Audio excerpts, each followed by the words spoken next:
മനുഷ്യന് 3 വാപ്പുണ്ട് എന്നാണ്.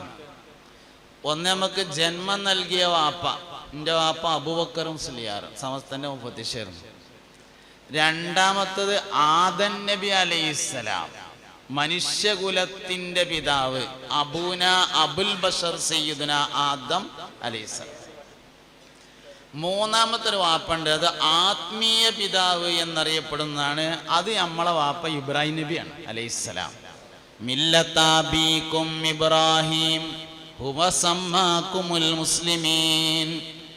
നിങ്ങൾ നിങ്ങളുടെ വാപ്പയായ ഇബ്രാഹിം നബി അലൈഹിസ്സലാമിൻ്റെ മാർഗത്തിലാണ്, മഹാനവറുകളാണ് നിങ്ങൾക്ക് മുസ്ലിമീങ്ങൾ എന്ന പേര് നൽകിയിട്ടുള്ളത്. നമ്മൾ മുസ്ലിങ്ങൾ എന്നാണ് അറിയപ്പെടുക. ആരാ പേരിട്ടത്? ഇബ്രാഹിം നബി ഇട്ടാണ്. അതിൻ്റെ മുമ്പ് എന്തായിരുന്നു? അതിൻ്റെ മുമ്പ് നമ്മളെ പേര് ഹനീഫ് എന്നായിരുന്നു. വജ്ജഹ്തു വജ്ഹിയ ലില്ലദീ ഫത്തറസ്സമാവാതി വല്ലർള ഹനീഫൻ മുസ്ലിമൻ വമാ അന മിനൽ മുശ്രികീൻ.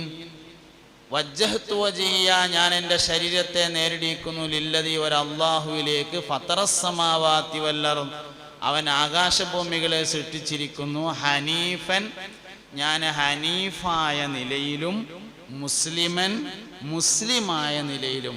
ആ ഹനീഫ് ഇബ്രാഹിം നബി അലൈഹി ഇസ്ലാമിൻ്റെ മുമ്പ് നമ്മളെ പേരാണ്. ഇബ്രാഹിം നബി അലൈഹി ഇസ്ലാമിന് ശേഷം നമ്മളെ പേര് മുസ്ലിമീങ്ങൾ എന്നതാണ്. വാപ്പയാണ് നമുക്ക് പേരിട്ടത് സയ്യിദുന ഇബ്രാഹിം. മുസ്തഫ നബി സല്ലല്ലാഹു അലൈഹി വസല്ലം തങ്ങൾ പറഞ്ഞിട്ടുണ്ട്, അന ഫീ മില്ലത്തി അബി ഇബ്രാഹിം, ഞാൻ എൻ്റെ പിതാവായ ഇബ്രാഹിം നബി അലൈഹി ഇസ്ലാമിൻ്റെ മാർഗത്തിലാകുന്നു. ഇബ്രാഹിം നബി അലൈഹി ഇസ്ലാമാണ് മനുഷ്യരിൽ ആദ്യമായി കല്യാണം കഴിച്ചത്.